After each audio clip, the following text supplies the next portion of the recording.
नमस्कार, दृष्टी न्यूजमध्ये आपल्या सर्वांचं स्वागत आहे। डहाणू तालुक्यातून अत्यंत धक्कादायक आणि संतापजनक घटना समोर आली आहे। पालघर जिल्ह्यातील कासा पोलीस ठाण्याच्या हद्दीत अवघ्या 13 वर्षीय अल्पवयीन मुलीवर 45 वर्षीय आरोपीने अत्याचार केल्याची घटना उघडकीस आली आहे। या अमानुष प्रकारामुळे परिसरात तीव्र संताप उसळला असून नागरिकांकडून आरोपीवर कठोर कारवाईची मागणी जोर धरत आहे। पोलिसांनी या प्रकरणी गुन्हा दाखल करून पुढील तपास सुरू केला आहे। दरम्यान डॉक्टर नीलम गोरे यांनी कासा उपजिल्हा रुग्णालयात भेट देत पीडित मुलगी आणि तिच्या कुटुंबियांची विचारपूस केली। यावेळी त्यांनी कुटुंबियांना धीर देत या घटनेचा तीव्र शब्दात निषेध व्यक्त केला। अशा घटना अत्यंत निंदनीय आहेत। या गुन्ह्यात सहभागी असणाऱ्यांसह मदत करणाऱ्यांवरही कठोर कारवाई झाली पाहिजे अशी ठाम भूमिका त्यांनी मांडली। त्यांनी या प्रकरणाची सखोल चौकशी करून दोषींना कठोरात कठोर शिक्षा व्हावी अशी मागणी केली। तसेच राज्यात अशा घटनांना आळा घालण्यासाठी अधिक कठोर कायद्याची गरज असल्याचेही त्यांनी नमूद केले। पीडितेला न्याय मिळवून देण्यासाठी शासन व यंत्रणा सर्वतोपरी प्रयत्न करतील असा विश्वासही त्यांनी व्यक्त केला। मध्ये ही चौथी घटना आहे।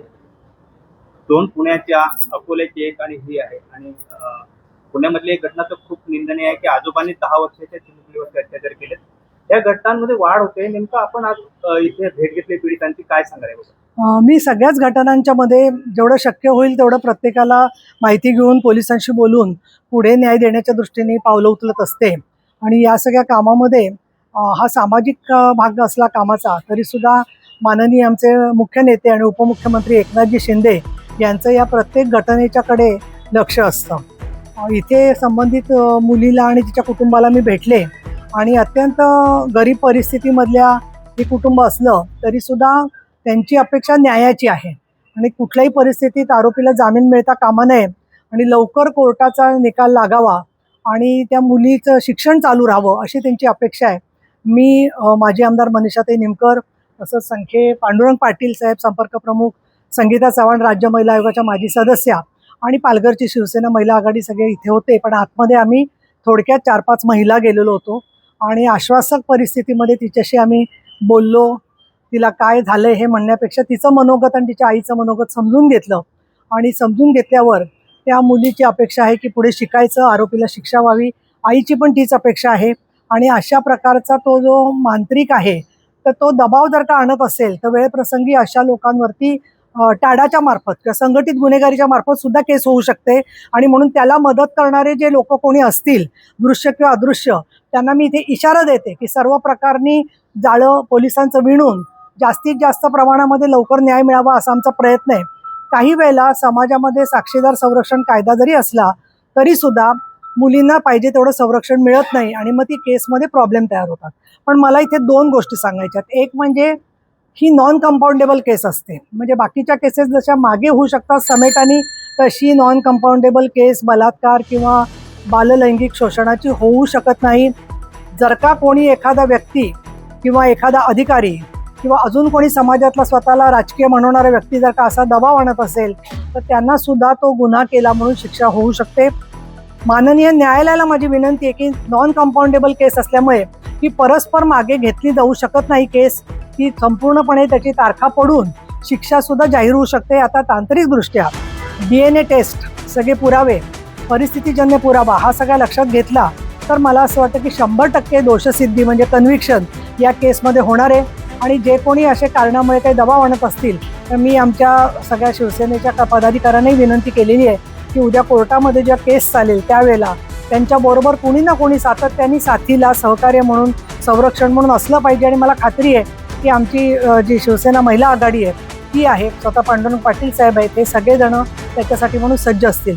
त्यांच्या गावामधले जे गावकरी आहेत त्यांनासुद्धा माझी विनंती आहे की कुठली केस आहे, मी गावाचं नाव मुद्दाम घेत नाही आहे, पण कुठली केस आहे म्हणण्यापेक्षा ज्यांना मदत पाहिजे त्यांना मदत देणं आणि अजून त्या कुटुंबाला काहीतरी नको ते प्रश्न विचारणं या गोष्टी टाळल्या गेल्या पाहिजेत। माझी मीडियाला पण विनंती आहे की तुम्ही अत्यंत जबाबदार आणि अनुभवी मीडिया आहात। अशा वेळेला कुठल्याही परिस्थितीमध्ये आता त्या डिस्चार्ज झाल्यावरती त्यांचं गाव किंवा तिथला तपशील किंवा त्यांच्या नातेवाईकांच्या मुलाखती या तुम्ही टाळा। कारण राजस्थानमध्ये एका महिलेचा चेहरा जरी ब्लर दाखवला तरी आवाजावरून लोकेशन शोधून तिथे आरोपीने हल्ला केलेला आहे। आणि त्याचबरोबर पॉक्सोची 140 कोर्टं महाराष्ट्रामध्ये असावीत असं केंद्र सरकारचा प्रस्ताव होता। माननीय मुख्यमंत्री देवेंद्र फडणवीस यांनी सातत्याने त्याचा पाठपुरावा केला असला तरी फक्त 38 कोर्ट झालेली आहेत। या पार्श्वभूमीवरती ती कोर्ट व्हावीत. आणि आज विशेष म्हणजे मी माननीय शिंदे साहेबांना सकाळी कळवलं होतं की मी इथे पालघरला येणार आहे, अशी अशी केस झालेली आहे. त्यावेळेला मी त्यांना फोन केला, त्यांना ही केस आता आतमध्ये सांगितली आणि माननीय शिंदे साहेबांनी त्या मुलीची आई, संबंधित मुलगी आणि तिची बहीण यांच्याशी अतिशय हृदय आणि अतिशय अंतःकरणपूर्वक संवाद साधलेला आहे. त्यांनी त्यांना धीर दिलेला आहे की मी SP-शी ऑलरेडी बोललेलो आहे, लवकरात लवकर केस उभी राहून शिक्षा आरोपीला होईल याच्यासाठी आम्ही सगळे बरोबर आहोत. आणि त्याचबरोबर इथले शिवसेनेचे जे पदाधिकारी आहेत, संखे आणि सर्वजण, त्या सगळ्यांना पण मी याच्यामध्ये पाठपुरावा करायला सांगतो. आणि नीलमताई, तुम्ही पण जे काही शक्य आहे ते जरूर करताच आहात. आणि अशा प्रकारच्या ज्या ज्या घटना घडत आहेत त्या प्रत्येक केसकडे आमचं लक्ष आहे. पुण्याची जी घटना झालेली आहे त्याच्याबद्दल पोलिसांशी मी डिटेल बोललेली आहे आणि त्याच्यामध्ये त्या आरोपीला कुठल्याही परिस्थितीत जामीन मिळणार नाही अशी खात्री पोलिसांना आहे. पण त्याचबरोबर ज्या महिलेनी ही गोष्ट निदर्शनाला आणली तिची माहिती, तिचे बाईट्स, तिची ओळख जाहीर करून अजून त्या वस्ती पातळीवरती एक गोंधळाचं वातावरण होऊ नये या दृष्टीने लोक तिथली जागृत होती, सक्षम होती. काहीतरी घरामध्ये प्रकार चाललाय कळल्याबरोबर दार उघडून ते सगळे आत गेले, त्यामुळे त्या मुलीचा जीव वाचलेला आहे. तर माझं म्हणणं, हा प्रश्न तुम्ही आम्हाला जो विचारताय तर त्याच्यामध्ये एक मला दिसतंय की एक लिंगपिसाट प्रवृत्ती संपूर्ण राज्यामध्ये गोंधळ घालते आहे. आणि अशा पद्धतीच्या वासनांध गोष्टींना खतपाणी घालणारा सोशल मीडिया आणि त्या पद्धतीचे जोक आणि त्यांना संरक्षण देऊन प्रतिष्ठा देणारे लोक जोपर्यंत वाढतायत तोपर्यंत फक्त जे पीडित आहेत त्यांनाच हा प्रश्न येऊन विचारणं योग्य नाही आहे. आणि म्हणून मला असं वाटतं की आज आम्ही जे आलेलो आहे त्याच्यामध्ये आम्ही डॉक्टरशी बोललेलो आहे. त्याच्यानंतर त्यांना मनोधैर्य योजनेचा प्रस्ताव लवकर जावा या दृष्टीने आम्ही पावलं उचलली आहेत. आणि आता याच्या पुढे काही जे लोक येतील तो शक्ती कायदा आणा असं म्हणतात, तर मी नम्रतेने सांगू इच्छिते की भारतीय न्याय संहितेमध्ये शक्ती कायद्यामधल्या सगळ्या तरतुदी समावेश झालेल्या आहेत.